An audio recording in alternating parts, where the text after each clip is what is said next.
19 বছরের নূর আহমেদের মূল্য 10 কোটি রুপি। অনেক চমকে ভরা আইপিএল মেগা অকশনে আফগানিস্তানের ক্রিকেটারদের মূল্য কিছু মানুষকে অবাক করে দেবে। 2 দিনব্যাপী চলা অকশনের প্রথম দিনই আকাশচুম্বী দামে বিক্রি হয়েছিলেন দেশটির 2 ক্রিকেটার রশিদ খান এবং নূর। 18 কোটিতে রশিদকে রিটেইন করেছে গুজরাট টাইটান্স, নূরকে দলে ভিড়িয়েছে এমএস ধোনির চেন্নাই সুপার কিংস। দ্বিতীয় দিন আফগানিস্তানের আরও 5 ক্রিকেটারকে কিনেছে আইপিএলের দলগুলো। নিলাম শেষে দেশটির 7 ক্রিকেটার বিক্রি হয়েছেন ভিন্ন 6টি দলে, যা প্রমাণ করে সিংহভাগ ফ্র্যাঞ্চাইজির আগ্রহই ছিল নির্দিষ্ট এই দেশের ক্রিকেটারদের প্রতি। অন্যদিকে উল্টো চিত্র বাংলাদেশের ক্রিকেটারদের ক্ষেত্রে। কারো কোনো আগ্রহই নেই টাইগারদের প্রতি।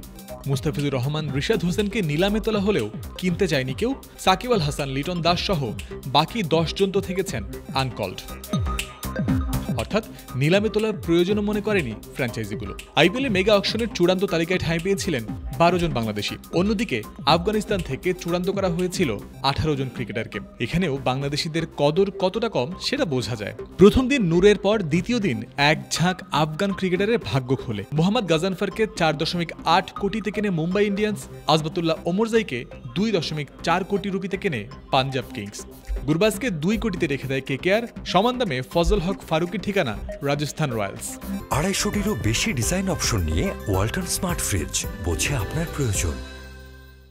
দ্বিতীয় আফগান হিসেবে করিম জান্নাতকে 75 লাখ রুপিতে দলে ভিড়িয়েছে গুজরাট। সব মিলে তাদের 7 জনকে কিনতে 39 কোটি 95 লাখ রুপি খরচ করেছে আইপিএলের 6টি দল। বাংলাদেশি মুদ্রায় যার পরিমাণ দাঁড়ায় প্রায় 57 কোটি টাকা। বিশ্ব ক্রিকেটে দ্রুত সময়ের মধ্যে নিজেদের শক্ত অবস্থান শক্তভাবেই জানান দিয়েছেন আফগানিস্তানের ক্রিকেটাররা, বিশেষ করে সীমিত ওভারের খেলায়। ক্যারিয়ারের শুরু থেকেই রশিদ খান, মোহাম্মদ নবী, মুজিবুর রহমান, কাইস আহমেদ, নাবিনুল হক, ওমরজাই, নূর আহমেদ থেকে শুরু করে হালের গাজানফার সবাই প্রমাণ করেছেন নিজেদের সামর্থ্য। বোলারদের ক্ষেত্রে অভাবনীয় বৈচিত্র্য, বুদ্ধিমত্তা আর ভিন্ন ভাবনার এবিলিটি, ব্যাটারদের ক্ষেত্রে পাওয়ার হিটিং এবিলিটি বা পেশির জোর স্পষ্টভাবেই দৃশ্যমান আফগান ক্রিকেটারদের ক্ষেত্রে।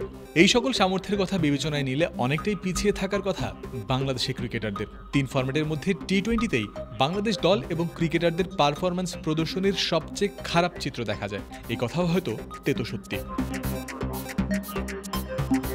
সাম্প্রতিক অবস্থাও কথা বলে না বাংলাদেশ দলের পক্ষে। শেষ 5 টি-20 সিরিজে বাংলাদেশ খেলেছে মোট 17টি ম্যাচ, জয় পেয়েছে 7টিতে, যার অর্থ সিংহভাগ ম্যাচেই হেরেছে টাইগাররা। টি-20 বিশ্বকাপেও 7 ম্যাচে 4টিতে হেরেছিল বাংলাদেশ। এমনকি এই টুর্নামেন্টে আফগানিস্তানের বিপক্ষে সবশেষ দেখা হয়েছিল নাজমুল শান্তর দলের, সেখানেও কপালে জুটেছে পরাজয়।